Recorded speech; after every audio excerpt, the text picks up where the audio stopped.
Welcome to the live show. Welcome to the live show. Welcome to the live show. You know what time it is. It is your boy Genesis. Yes, sir. We are back. Thank you for tuning in. God bless you. Yes, y'all. We are back, everybody. We are back.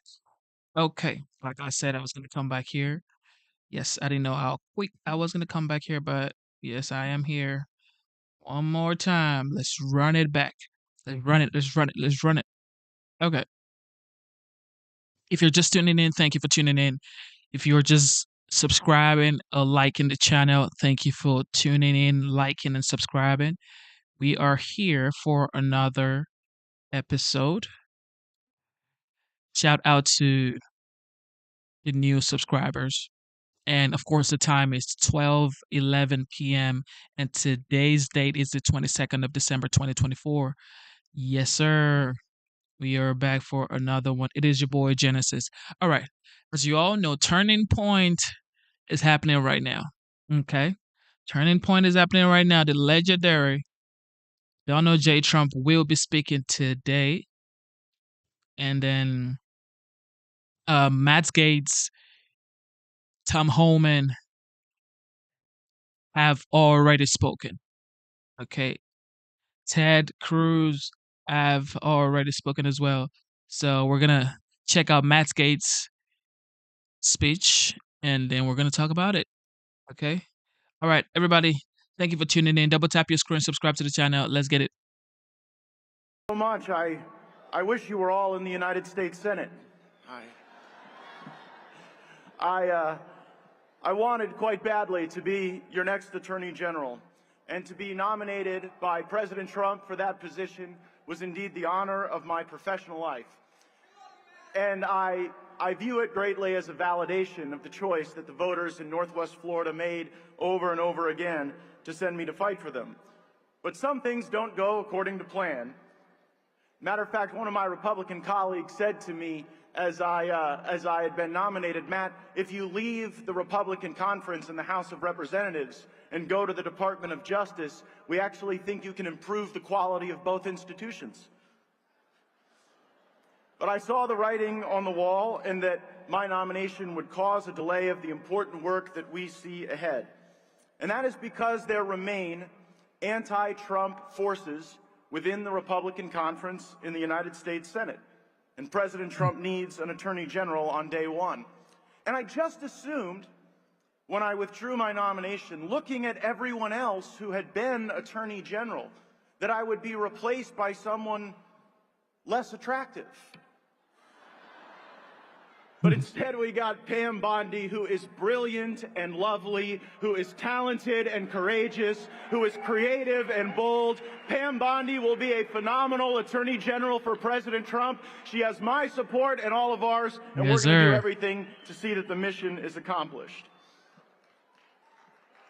But the DOJ must change. It must end weaponization of our government. It must facilitate rather than frustrate the largest deportation in American history. It must stop the unlawful surveillance of our fellow Americans. And it must punish the companies involved in the transport, manufacturing, and distribution of fentanyl. And most importantly, on day one, the Department of Justice has to be ready to pardon the non-violent January 6th defendants who were abused by a two-tier justice system. Pam will do these things. We must get her confirmed, and as we look at these Senate confirmations, I must say, I think I moved the Overton window just a bit. The Senate must confirm Tulsi Gabbard and RFK Jr., and perhaps most importantly, my good friend for the next FBI Director, Kash Patel. Republican senators should be ashamed of themselves if they believe the Hillary Clinton lie that somehow Tulsi Gabbard is a Russian agent. I care far more that Tulsi Gabbard will clean up the deep state, tell the truth, and keep America out of forever wars. And while it is a little odd, I don't particularly care that RFK Jr. may have killed a bear. or texted back a thirsty reporter. I care far more that RFK Jr. will stop Big Pharma and Big Food and big chemical companies from killing our fellow Americans through poison. And it is offensive to me that Republican senators want to tweeze through the life of Pete Hegseth when they haven't lifted a finger in many cases for the lives of the 8,600 patriots who were purged from the Department of Defense as the consequence of an unlawful vaccine mandate.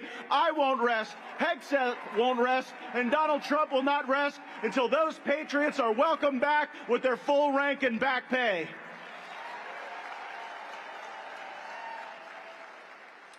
Republican senators, we, the voters of this movement, will not accept the answer that you voted for Joe Biden's nominees, like Lloyd Austin, but refused Trump's. Politics will encounter more accountability these days. We just saw it last week. Last week, every lobbyist in Washington, D.C. wanted this 1,500-page bill to pass with billions of dollars in pork, with the funding of the censorship industrial complex, with the funding of bio labs and foreign aid that do not serve America's interests. They had all the wind at their back. They had backed us up against a Christmas break, and thanks to Donald Trump and Elon Musk and Turning Point and the millions of people who are mobilized on X, we defeated the bill of the lobbyists, and we are ready to march on with America First agenda.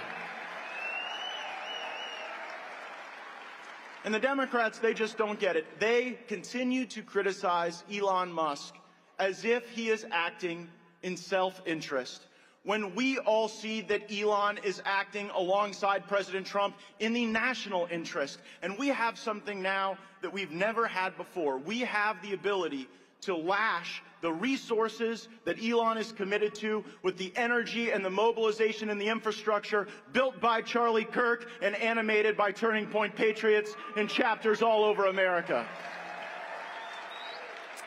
Many have asked which perch I will be fighting from next. And some of you throughout this conference have even given me a few suggestions. My fellow Floridians have asked me to eye the governor's mansion in Tallahassee. Maybe special counsel to go after the insider trading for my former colleagues in Congress. It seems I may not have had enough support in the United States Senate. Maybe I'll just run for Marco Rubio's vacant seat in the United States Senate and join some of those folks. And my friend Steve Bannon and others have suggested that I return to the House of Representatives on January 3rd, but I would remind Steve, when he got out of prison, he didn't punch a guard on the way out. For the moment, I'll enjoy being one of you. It was James Madison who said that the most powerful position in America would not be congressman or senator or even president, but that of citizen, because we put such an obligation on the citizenry to ignite the patriotism that the country needs. President Trump will need warriors at every level of government, local, state, and federal. And he's going to need people fighting for him inside and outside of government. Now, I was known as a feisty, tough, and at times exciting congressman. One America News is a feisty, tough, exciting news organization, and I am thrilled to be joining their lineup with the Matt Gaetz Show at 9 p.m. They're even letting me film out of...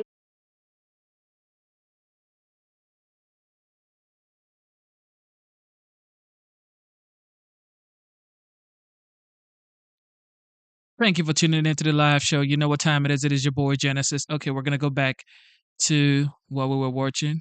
Mediated. It is not enough just to stop the censorship now going forward or to limit the repression of our reach and our discussion. We have to go and remediate the censorship that they've already done to One America News and to so many other entities that deserve to be a part of what we are building and what we are doing. Last night on Saturday Night Live, they made a little joke at my expense. Martin Short, in his opening monologue, said, "Oh yeah, I have to hurry up because Matt Gaetz is my Uber driver out back." And I got to thinking about that. Think about being so disconnected that you would sit there with the Hollywood elites while trashing the people who drive Uber and actually work for a living every day. So, this is a movement for winners. The greatest one will be taking this stage in just moments. And from the bottom of my heart, thank you to everyone out there who knocked on the doors in the swing states, who registered the voters, who chased the ballots, who made the calls on Election Day. You deserved this victory. You earned this victory. You fought for it, and now it is time to get up, stand up, join together, and to fight for this country we love. Thank you all so much. Thank you for having my back. I will never stop fighting for you. Let's go get them. Yes, sir. You just heard from Matt's Gates at the Turning Point Action. You know what time it is. Yes, sir. Yes, sir. Yes, sir. Who is next? Who is next? Who is next, guys? All right, here we go. He's going to do wonders. He's going to be great.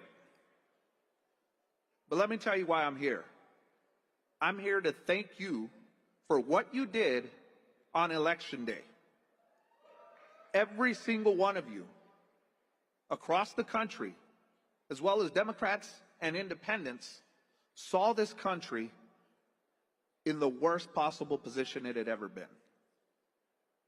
And on January 20th, we're taking this country back. We're going to secure our borders the way they need to be secured. There's a saying in Spanish, and I'll tell you what it means in English. Dime con quién andas, te diré quién eres. And what that means is tell me who you're with, and I'll tell you who you are. And Donald Trump is with the American people. There is no stronger advocate for America first than Donald Trump. And because of everything that he has done, he's going to make America great again. We're going to get our power back on the world stage. We're going to get respect for our military. We're going to fix the economy. But more importantly, we're going to protect you and your family from the invasion that this administration has allowed to take place in this country. Millions and millions of people have poured across this border, unvetted, and have committed crimes, taken lives, taken over buildings, taken over cities, taken over communities that you and I live in, that you and I work in, and have made America unsafe. And that ends on January 20th.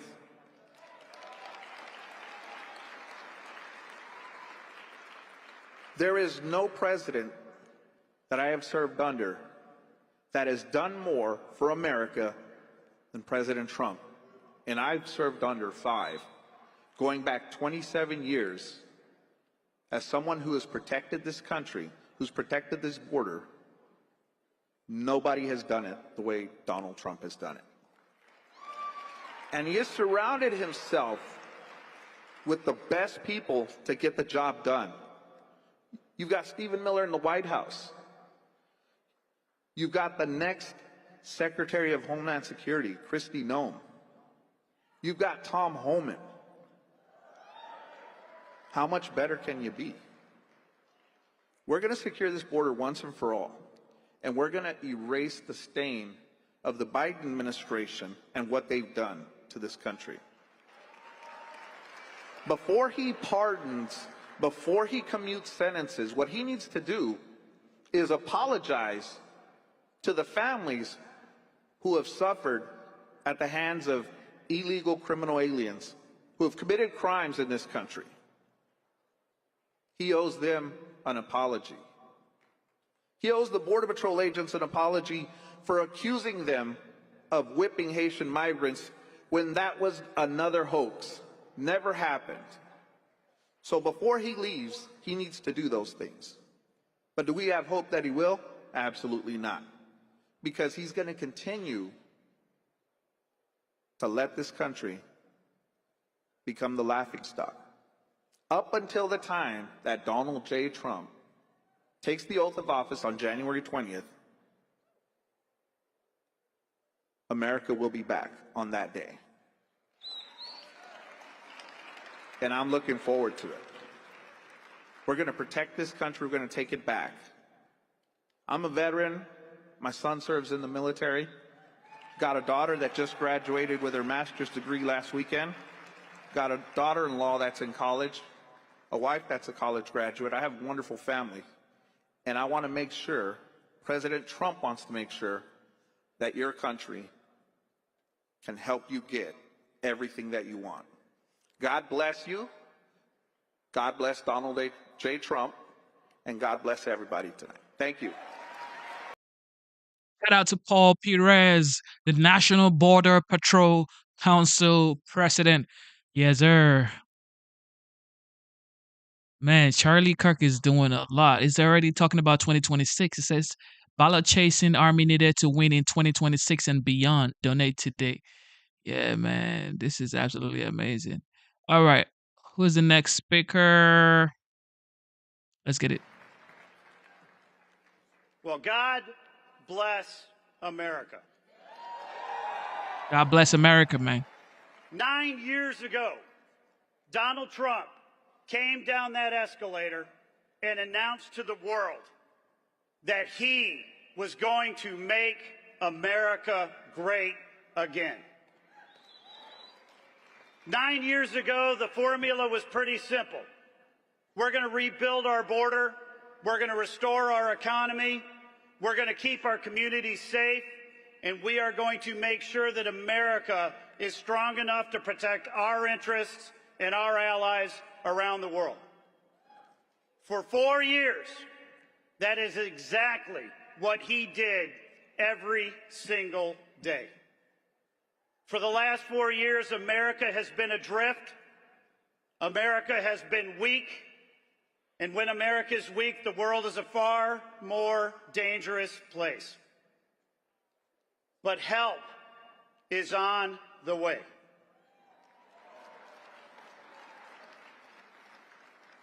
Because in less than 30 days, Donald J. Trump is moving back to 1600 Pennsylvania Avenue. Republicans will control the House. Republicans will control the Senate. And by God, America is going to be strong again. You know, a lot of people ask, Chairman, how did we get here? How did we win this race? The fact is, we had a pretty simple formula. Get out the vote, protect the ballot, win the battleground states. In order to win a battleground state, you need three things. Number one, you need to get out the vote. Number two, you got to protect the ballot. And number three, you need a great campaign run by a great candidate. Let's just get the easy part out of the way. Donald Trump is not just a great candidate. He didn't just run a great campaign.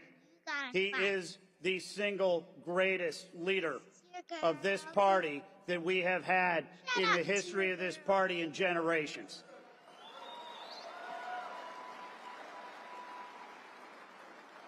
And when it came to getting out the vote, we were there. And when it came to protect the first ever national election integrity program, Laura Trump and I recruited 6,500 attorneys, 230,000 volunteers, and every time a vote was cast and every time a vote was counted, we were in the room.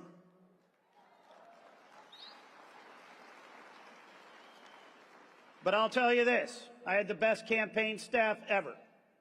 We had the best RNC staff ever. But it wasn't enough. We can't do this alone. We need partners. We need allies. We need patriots from all 50 states. Simply put, we need you.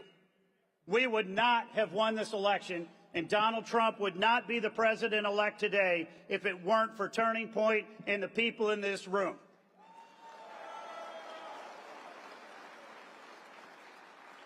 So I have two messages today, very simple messages. The first, thank you. Thank you for what you have done to make America great again. Thank you for knocking on doors. Thank you for making phone calls. Thank you for having those ultra-critical 5-minute conversations with undecided voters in every single battleground district every single battleground state. Thank you for your work here in Arizona. Thank you for your work in Wisconsin, in Georgia, in North Carolina, in Nevada, in Pennsylvania, in Michigan. Because of you, we won every single one of those battleground states. 312 electoral votes. And my second message is equally simple. Our work is not done. This is a movement, and we are going to continue to work every single day. We are going to support Donald Trump and all of his nominees. We are going to make sure that this common sense, America First agenda is going to move through the House and through the Senate. And then we're going to win in 26, and we're going to win in 28. But first, on January 3rd, we're going to have a Republican House and we're going to have a Republican Senate. And then, on January 20th, Donald J. Trump will be the 47th President of the United States of America.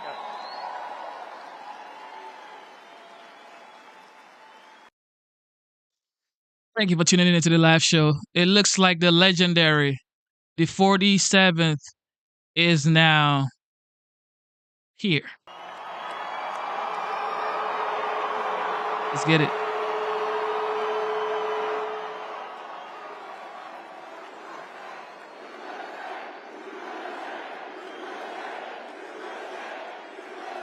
Well, hello, Arizona. It's great to be here. Nice to win the election. That's very nice to win. And I want to wish everybody a very Merry Christmas. They don't say that too much anymore. We say it. And when I had all that smoke backstage, I said, hey, are there any steps in front of me? I don't want to go down. I go down, that would not be good. We don't want to do that, nice and slow. But I just want to thank you. What a beautiful production this is. What a great job the whole group does. And it's been amazing. Turning Point's been amazing. It's really been tremendous numbers of American patriots. It's really been great. And you saw what happened last month. And we had Turning Point's grassroots army. It's an army. They turned out to vote. And they voted in record numbers. And everybody else voted in record numbers, too, I have to tell you. And we did something that was really epic. We won a battle that a lot of people thought was very hard to win, you know, too big to rig. Remember what I said, too big to rig? We make it too big to rig, we're going to win. And it really was one of the great political victories in the history of our country, and that's good. They said one of the very big radical left newspapers said the most consequential election in the last 129 years. And I said, couldn't they have made it a little bit longer than that? You know, 129 years, but that's pretty good. But we won. Oh, it's so nice. We won the popular vote by a lot, by millions and millions. And I used to hear the first one we won and we did great. And they always would say, while he didn't win the popular vote, he won the electoral college. You know, they'd say that low. But we actually did very well then, but we did really well the second time. And this time, we said, the hell with it. We've got to just blow them away. And that's what we did. We blew them away. So we won all 7 swing states. Remember, they were saying, well, you know, we did very well in early voting, so we didn't have to win too much, because we were way ahead. But they said, well, he only has to win 2, but we won all 7. Can you believe it, huh? We won all 7. And we carried the great state of Arizona, something not easy for a Republican to do, but it was easy for us to do. And we had more than a 6-point landslide. That's called the landslide here. And not only did we reclaim the White House, we also took back the U.S. Senate. And we won the largest popular vote majority for House Republicans in a presidential year since 1928. That's a pretty good thing. And I want to express my tremendous gratitude to Charlie Kirk. He's really an amazing guy. Amazing guy. and his whole staff for their relentless efforts to achieve this very historic victory. It's such a great honor. It's not my victory, it's your victory. It's a great honor. Man, we worked hard on this. We knew bad things happened in 2020. And if I didn't know that we won in 2020, I wouldn't have done this, because it would have been like the ultimate poll, right? But we won by a lot. And this time we said, look, now we got to really win by, and we won by so much. They just, they threw all their placards. They wanted to protest. They were all set. And at about 9 o'clock, they said, man, this guy's killing us. They threw the placards. They went home, and we had no riots. We had no anything. It was a beautiful thing to watch. They just said, we lost. And we want to try bringing everybody together. We're going to try. We're going to really give it a shot. The thing that brings people together is victory. It's winning. And we had that for much of my first year. We had the greatest economy in history in our first term. We can now call it a first term. We had the greatest economy in the history of our country, maybe in the history of any country, frankly. And we did things that nobody could have done, and we're going to do them even better now. We're going to be drilling, as we say, drill, baby, drill. We're going to drill, baby, drill. But we're going to be doing a lot more than drilling. But I also want to give a very special thanks to everyone at Turning Point Action who outworked and outsmarted. Always outsmart. You gotta be smart too, and outorganized the radical left opposition. We had very strong opposition, not in terms of numbers, but I will tell you, something's happened, because that was a big defeat for them. Nobody expected the numbers. You know what happened? The pollsters went around, and whenever anyone said, it's none of your business, they say, who are you voting for, or who did you vote for? They said, it's none of your business. And sometimes they said much tougher language than that, but I'm not going to get into that, because I'll get in big trouble on the home front. And with Franklin Graham, please, sir. He says, please, sir, please don't use foul language. You speak so beautifully. You can do just as well. Actually, it doesn't work quite as well, but that's okay. It's just emphasis. But when they said, essentially, it's none of your business, that was a Trump vote. And they had the highest numbers of people that said that, because they don't trust the press, etc. And we had the highest numbers, and that's why the polls showed us winning, but not winning in a landslide like we did. And we sort of knew that was going to happen. We could tell by the rally signs. Look at this. Here we won. There's no reason except celebration, but that's not a bad reason, is it? And look at the crowd. They have 7,000 or 8,000 people standing outside. They can't get in. Would anybody like to give up their seat, please? Huh? Doing this for years, I don't think I've ever had anyone say, yes, I'll give it up. Just one person, nobody. The Democrats and the media said that Turning Point could never run a ground game. They weren't experienced. They didn't know Charlie, right? But when the ballots came in, the other side really didn't know what. Muddled, to use quite a nice word that my mother used to use years ago, talking about somebody that's a mess. But they did. They've lost their confidence, and hopefully they'll lose it for a long time and then come over to our side, because we want to have them. We want to have them. And we're going to have some inauguration on the 20th. We're going to have something. It's going to be good. Going to be good. But something happened also in the election. All 50 states shifted toward the Republican Party, every single one of them. And together we won the largest share of African-American voters of any Republican in modern history. Actually, in history. We won more Hispanic American votes than any Republican ever, and we won the vote. We won the Latino men. Who's a Latino man? Do we have any Latino men? Now, you're not a Latino man. Very beautiful woman, but a man you are not. Of course, nowadays, who the hell knows? But we won the Hispanic, I call Hispanic. I always said, do you like Latino? or Hispanic? Let's go. Let's do a free poll. Who likes to be called Latino? Okay, that's what's always happening. Listen to this. Who likes to be called Hispanic? Not as good as usual. But we won half of all voters aged 18 to 29. There's never been anything like that. We won by 36 young people.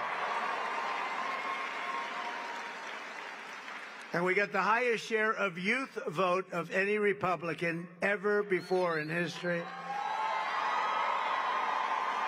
And we had great people. You know, my son Barron said, Dad, you got to see this one, that one, this one. He said he likes Joe Rogan a lot, too. He said, you got to see Joe Rogan. Dad, you got to do an interview with these people. And he is a sort of a feel for young people. I guess that's a nice thing to have when you're young. But he has a feel for it. And it was amazing. So we got the highest vote ever for a Republican candidate. We won by 36 points with young people. That never happens. A Republican loses by 36 or 40. So I'm going to have to start thinking about TikTok. I think we're going to have to start thinking. Because, you know, we did go on TikTok, and we had a great response with billions of views, billions and billions of views. They brought me a chart, and it was a record, and it was so beautiful to see. And as I looked at it, I said, maybe we got to keep this sucker around a little while, you know? Who wants to? Oh, look, I see Sheriff Joe. Sheriff Joe, could we use you on the border? Stand up. Sheriff Joe. Look at that. He had no problems with the border. You could straighten your border out in 2 minutes. We'll put Sheriff Joe over there. And and you're looking good, Joe. You're looking good. And we miss your wife, right? Your great wife. She's up there proud as hell of you. But he had no border problems. You didn't have any border problems. And we'll do that very shortly for you. We're going to have, you have a governor that doesn't know what the hell she's doing. You have people that don't know what they're doing. And we're going to change it because your border is a disaster. Your border is a disaster, what's going on. And you just have a few days to wait. We're going to be fully operational, I would say, by about 2 o'clock on the 20th. 20th of January. With your help, we gained 23 points with voters under the age of even 25. Think of that. We gained 23 points. And in the election of 2024, our movement not only won a mandate, but we built new American majorities all over the place and will define our country's future. I believe it's going to define our country's future for generations to come. That's going to happen. It's, you know, there's some people called up that are great people, actually. Great business leaders called, a lot of them. And some of them weren't exactly on my side, but they're on my side now. But they said there's a light over not only the country right now, but over the entire world. And it is happening. And we want to get some of these, wars that would have never happened, like Russia, Ukraine would have never happened. Israel would have never been attacked, would have never happened. We wouldn't have inflation. We wouldn't have had that Afghanistan horror show, that horrible, horrible, the way we left, leaving billions of dollars of equipment behind and 13 soldiers. And, you know, nobody ever mentions, and I mention because I love them, and they're all watching right now. 48 soldiers that were horrifically injured. Nobody ever, they lived, and they don't talk about them, but these are incredible warriors that were hurt so badly with the legs and the arms and the face, and hurt so badly. 48 of them. And we love you. You're listening, and we love you. We're not forgetting you.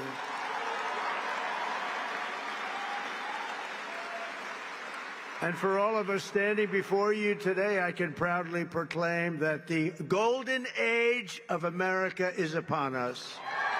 It's upon us. It's going to be a golden age. There's a spirit that we have now that we didn't have just a short while ago. Sadly, we didn't have. Well, who the hell can have a spirit? watching women get beat up in a boxing ring. I don't think that's spirit, right? We're going to end that one quick. We're going to end it very quickly.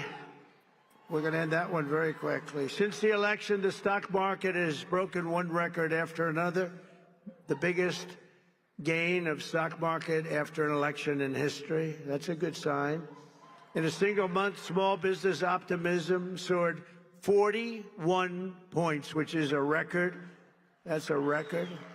Bitcoin has surged to an all-time record high of $108,000. Congratulations. Congratulations. And just last week, in an overwhelming statement of confidence in our leadership, the CEO of SoftBank, a very highly respected man in Asia, Masayoshi Son, you probably saw it, announced that he will be investing, and only because I won the election, he made that clear, only because he has confidence in the United States, between $100 billion and $200 billion. And he's going to be investing. It's equal to about 100,000 jobs at least. And all over the world, people are investing now. They're starting the investments, and it's going to be a beautiful thing with the jobs. But they're calling it the Trump effect because even before taking office, we're already bringing in the jobs and opportunity and safety and common sense back to the USA. We're bringing common sense back. Maybe that's the most important thing. I think common sense is the most important thing, but not only are we seeing it at home, but we're seeing it abroad as well. The European Union is suddenly talking about buying vast quantities of natural, American, beautiful natural gas. It is beautiful, and it's very inexpensive. It's a lot less expensive than windmills all over the place. A lot less expensive. But I've informed Mexico and Canada that they will have to step up and stop the illegal aliens and illegal drugs from pouring into our country. Have to stop. And that goes for the European Union, and it goes for many other places. European Union's treated us very, very badly. We have hundreds of billions of dollars with deficits. They don't take our cars. They don't take our agricultural product, but we take theirs. And they've got to be careful. They can't treat us that way. They're not going to be treating us that way for long, that I can tell you. Because we're not going to let them turn the United States into a dumping ground. We're not going to let it happen. We pay Canada in subsidies and deficits over $150 billion a year. And you say, why are we doing that? Why are we paying Canada $150 billion? Essentially, we're paying Canada, and we love Canada. I have so many friends. I love Canada. I love it. But why are we spending $150 billion on Canada? Yet Canada allows people and drugs to flood in through our 21 million people. And you see a lot of these people should not be here. They come from mental institutions and prisons from all over the world, not just South America. Hundreds of thousands more are racing to get across before January 20th. You got to see it. And I was very strong with Mexico. I spoke to the new president, who was lovely, wonderful woman, and President Sheinbaum, wonderful woman, actually. But I said, you can't do this to our country. We're not going to take it anymore. You can't do it. But I've informed Mexico that it just cannot continue. We're not going to let it continue. The United States has lost 300,000 people a year. Think of that. I don't know. I mean, how many people, everybody you meet said, I lost my daughter, I lost my son to drugs, to fentanyl, mostly to fentanyl, but to drugs. Families are being destroyed, and we're going to stop it. We're not going to let that happen. And we're also going to be doing something that's, I think, going to help a lot. We're going to do very big advertising campaigns, just like a campaign for running for president. We spend a lot of money, but it'll be a very small amount of money relatively. We're going to advertise how bad drugs are for you, how bad they are. They ruin your look, they ruin your face, they ruin your skin, and ruin your teeth. If you want to have horrible teeth, take a lot of fentanyl. If you want to have skin that looks so terrible, take fentanyl. We're going to show what these drugs are doing to you. Nobody's done that before, and we're going to do it. And that is, it's going to be like running a political campaign, just like running for president, just like we just did. We had some pretty good ads, right? We explained what these people have done, how they're destroying our country. I mean, who would let millions of people pour in from prisons and jails and mental institutions, and I always say insane asylums? You know, the press gave me a hard time because sometimes I'd use a name, Hannibal Lecter. They said, why does he mention Hannibal Lecter? That has nothing to do with it. Why would he? I mean, are they stupid? The fact is that we don't want Hannibal Lecter. You know what that is? Silence of the Lambs. We don't want Hannibal Lecter, Dr. Hannibal Lecter in our country, do we, huh? And you know what happened when they went to the voting booth? Or, unfortunately, if they signed their mail-in ballot, but we got by it. We got to change all of that stuff. We got to have great, fair, confident elections. But when they went into the booth or they signed their ballot, they said, Hannibal Lecter, that's a bad guy. We don't want him here. They knew that. They didn't like that. They didn't like that I used him because it's a very good example. It's like incredible what they do. We need borders. We need fair elections, and we need a free and fair press. And we're going to try getting all of them. As another example of the things we're doing and looking at, it's such a terrible thing is happening.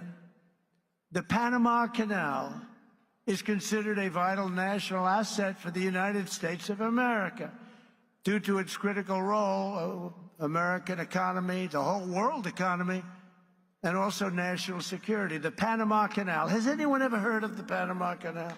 Huh? Because we're being ripped off at the Panama Canal like we're being ripped off everywhere else. A secure, he just said, take it back. That's a good idea. Where do you come from, sir? He doesn't come from Panama. Oh, yeah, good. A secure Panama Canal is crucial for U.S. commerce and rapid deployment of the Navy from the Atlantic all the way to the Pacific. It's an incredible thing, and drastically cut shipping times down to U.S. ports by days and even weeks. The United States is the #1 user of the Panama Canal, with over 72% of all transits heading to or from U.S. ports. Think of that. So we built it. We're the ones that use it. They gave it away. Considered one of the one of the great wonders of the world. The Panama Canal opened for business 110 years ago and was built at huge cost to the United States, and it really is big when you consider the lives and the treasure, the equivalent of $1.2 trillion today. You don't hear those numbers. 38,000 American men, almost all men, they went there to be construction workers and dig. They were diggers, and they were brave. 38,000 men died from infected mosquitoes in the jungles of Panama during the construction period. Think of that. We lost 38,000 men. Teddy Roosevelt was president of the United States at the time of its building and understood the strength of naval power and trade. When President Jimmy Carter foolishly gave it away for $1. During his term in office, it was solely for Panama to manage and not for China or any other country to manage. You see what's going on there? China.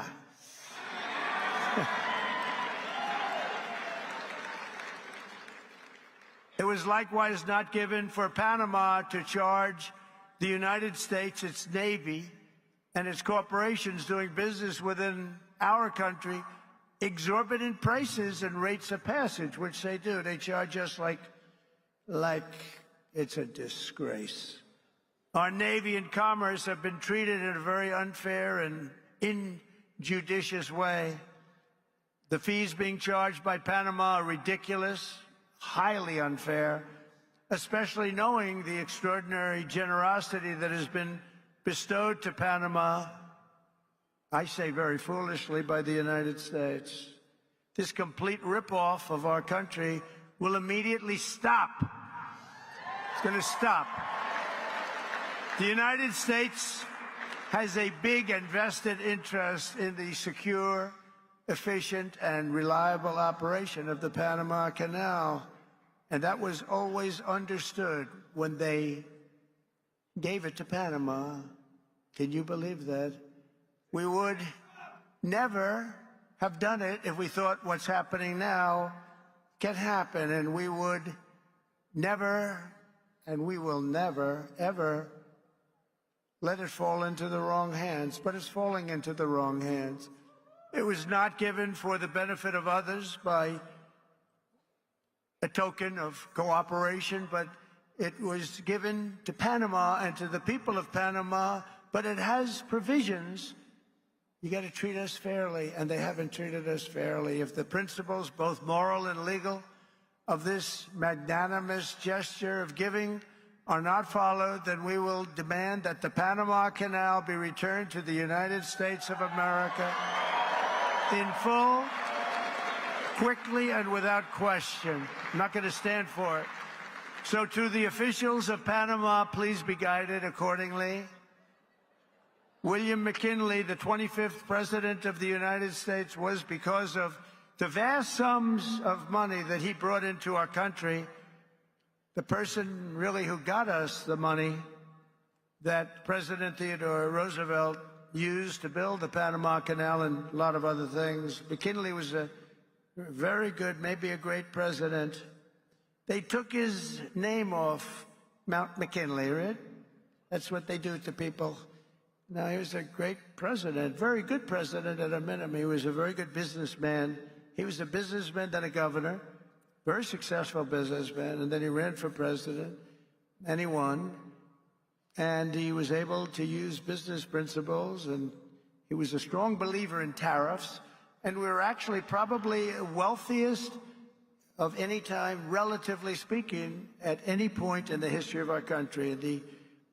In the 1890s, we were so wealthy, we had commissions set up what to do with all the money that we were taking in. We had no income tax. We only had tariffs. I consider that to be the most beautiful word in the dictionary.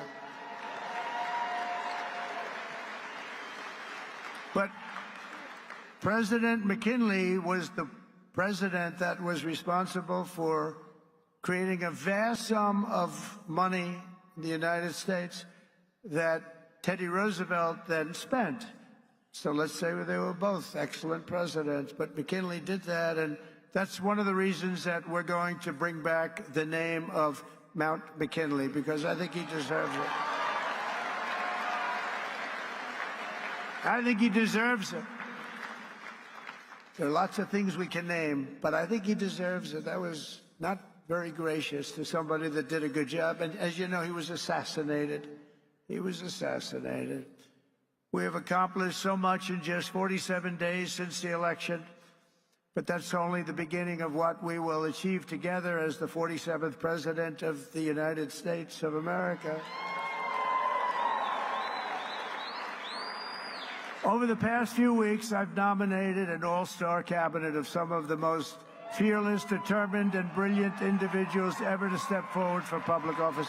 And we're getting great reviews, I have to say, and they're all doing well.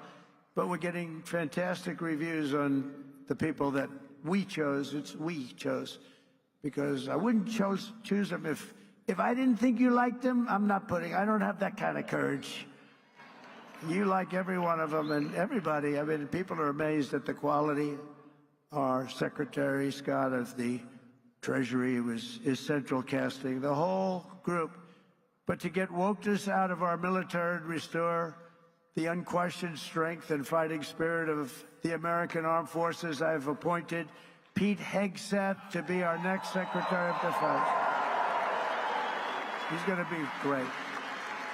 You know, I've interviewed with him a lot on Fox, and all he ever wanted to talk about was the military, including when we weren't on. He'd talk about the military. He'd talk about how unfairly our soldiers were treated. Can I give a pardon to this one or that one who was treated so unfairly? They teach them to be fighting machines, and then when they fight, they want to put them in jail for 35 years. And he was very strong on that. That's all he wanted to talk about, really, and it just seemed so natural to me. Plus, he had a great education, went to Princeton and Harvard, was a tremendous student, and he's a very vibrant, strong guy. I think he's going to be great. He's doing well to make our intelligence community respected even more. I don't even think the word even is right, because we had some bad years with these people. But we're going to do something. We're going to stop looking at all of these horrible foreign wars that we've gotten ourselves through stupidity. We're in wars at countries that nobody ever even heard of before.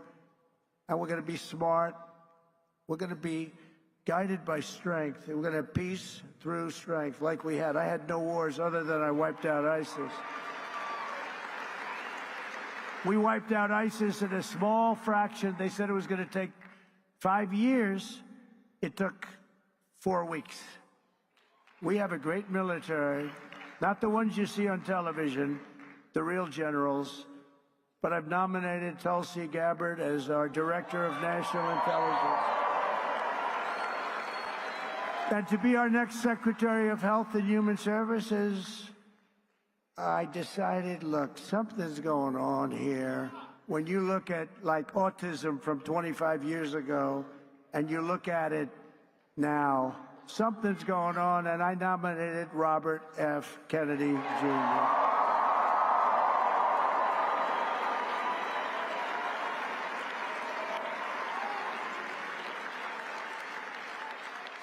Think of it. Think of this. 25 years ago, autism, 1 in 10,000 children. Today, it's 1 in 36 children. Is something wrong? I think so. And Robert and I and all, we're going to figure it out.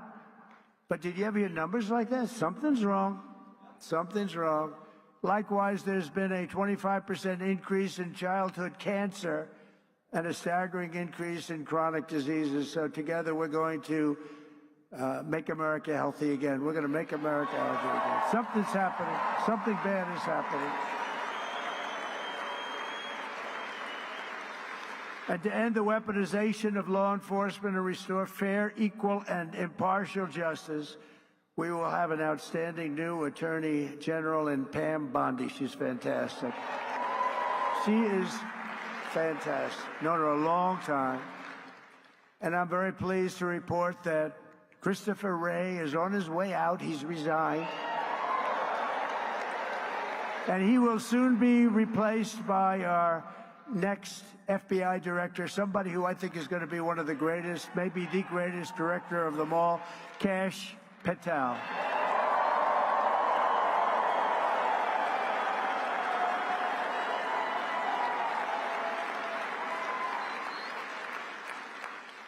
I campaigned on an agenda of delivering profound change to Washington, and last month the American people voted for change like they've never voted before, and in overwhelming numbers that nobody saw coming. I saw coming, because I think we all saw coming. When you went to the rallies, you saw that. We'd have, like we had in New Jersey, 107,000 people, and they'd go out the next day and they'd have 30 people, maybe 40 if they were lucky. And then I heard how it was going to be a close race. I said, why is that? Why is that? I don't quite get that. But now the Republican Senate majority is working very hard to confirm my nominees, and we appreciate it.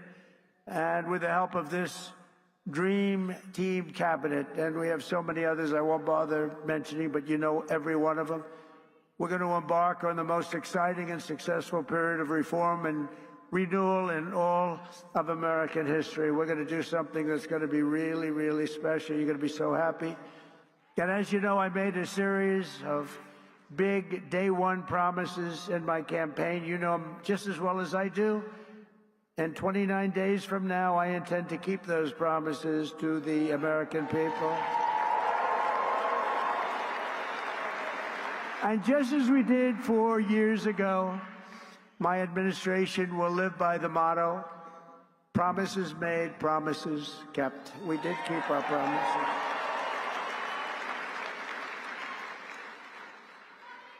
And there's a new hat.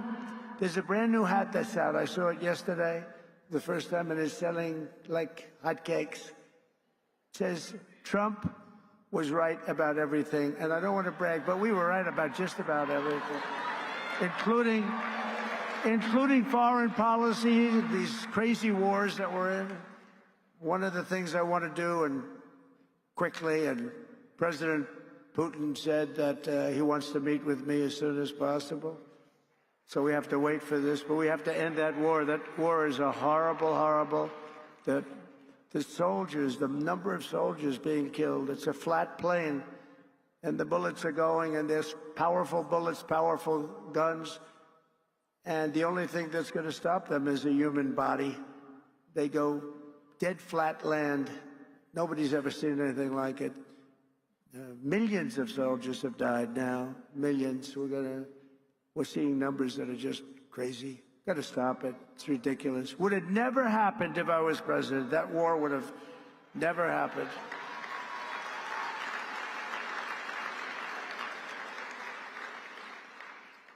And October 7th, Israel would have never happened either.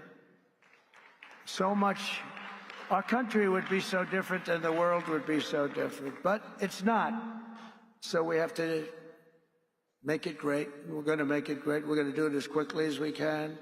On my first day back in the Oval Office, I will sign a historic slate of executive orders to close our border to illegal aliens and stop the invasion of our country. And on that same day, we will begin the largest deportation operation in American history, larger even than that of President Dwight D. Eisenhower. And as part of Operation Aurora, you know all about Aurora, how horrible that's been. Every single foreign gang and illegal alien member, all of this criminal network operating on American soil will be dismantled, deported, and destroyed. We're going to get them out. Think of it. They sent their gang members to us. Busload after busload. We had an open border. They're gang members. They're drug dealers. They're drug addicts. People that were sick. People that were healthy and strong. What the hell was that? You get the little yips up here every once in a while. I wonder why. That was a strange sound. I've heard some very strange sounds. Every foreign gang member will be expelled, and I will immediately designate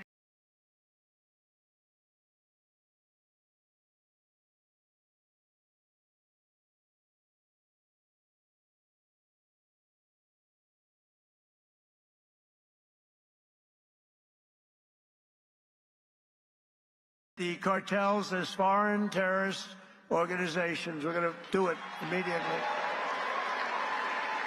And we'll unleash the full power of federal law enforcement, ICE, Border Patrol. How good is, by the way, how good is Tom Homan, right?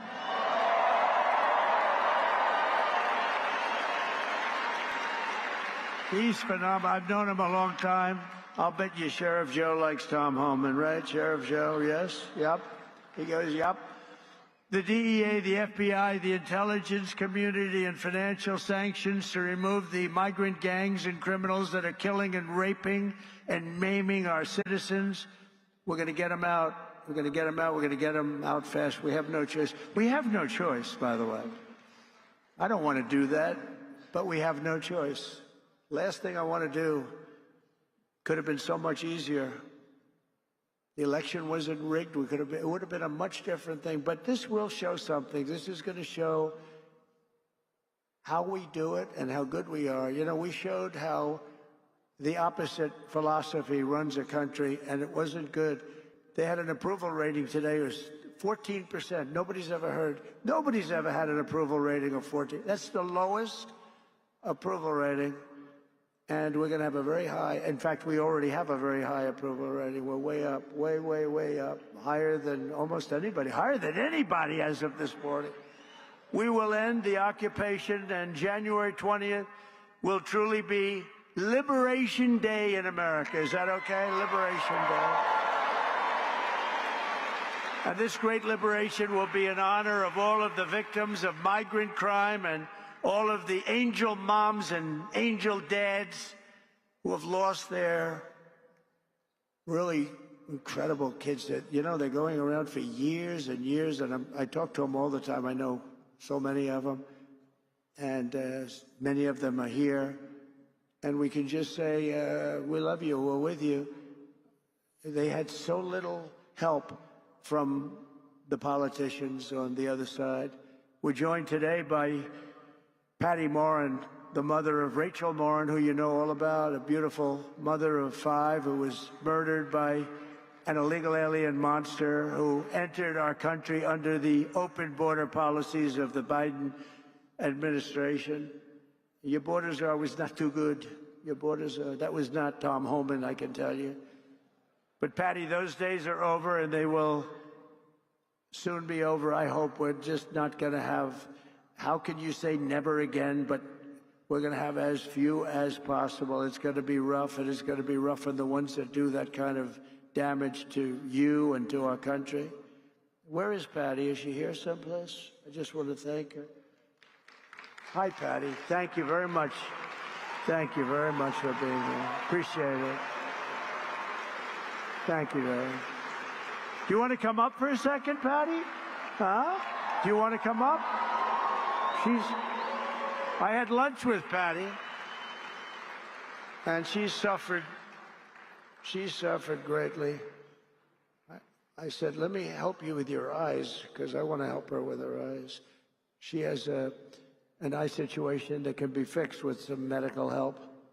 Many of them can't be fixed. I said, Patty, get your eyes taken care of. I'll take care of it. Just get it done. I hope you got it done. Did you have them done yet? Did you have it done yet, Patty? That's great.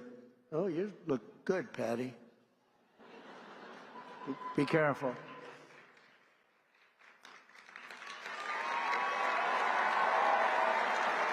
Did you have your eyes done yet, Patty? You get them done, okay? January. Oh, good, good. She's going to get them done in January. Good. Thank you. Thank you. The first time I met President Trump in person, he invited us to lunch, my attorney and I. And to be honest, I didn't do anything. I just sat there.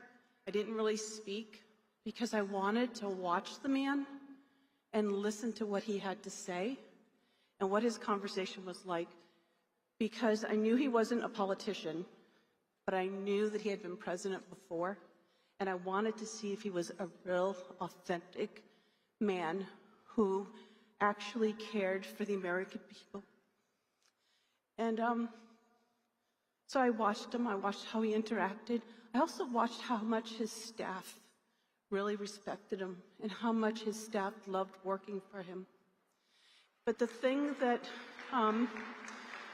changed the way that I looked at him as a person was I realized that he was a dad, that he was a grandfather, and when you spoke to him, you could see in his eyes that he genuinely cared about his fellow human being. But the thing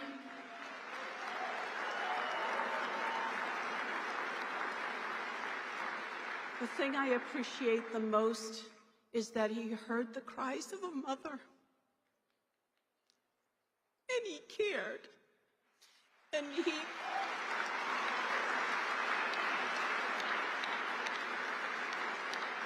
he made a promise that he was going to protect us and that he was going to help us. And that's all you can ask from your president, but also just from a fellow human being. And so I personally, I am so honored to know this man and to think of you as a friend.